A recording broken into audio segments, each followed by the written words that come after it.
มากก็แพงนวลน้องแดงจงซื้อคำน้องก็หูยุกมียุกของแพงกำมาก่อนขายแห้งตากแดดเสื้อไข่ไหลสั่งเอาเงินอยู่ใสมาซื้อใจคนงามคนหาเศร้ากิน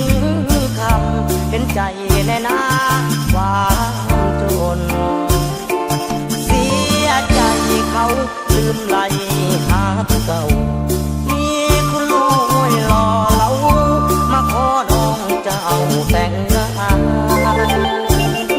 ได้หับปัดเชิญให้ไอ้มาร่วมงานพ่อแม่น้องคงซื่นบานส่วนไอ้นั้นมันน้อยใจจน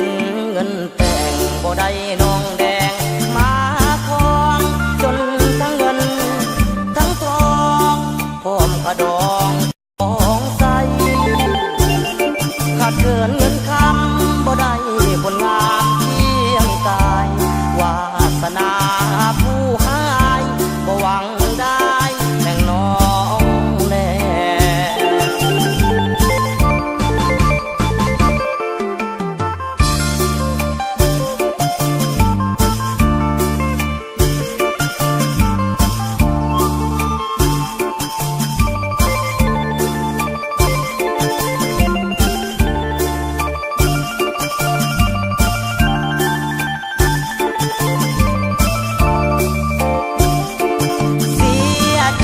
เขาลืมไหล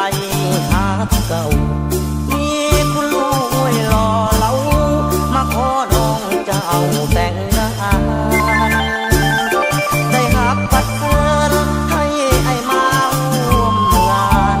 พ่อแม่น้องคงซื่นบานส่วนไอ้นั้นมันน้อยใจจนเงินแต่งบ่ได้น้องแดงมาคองจนทั้งเงิน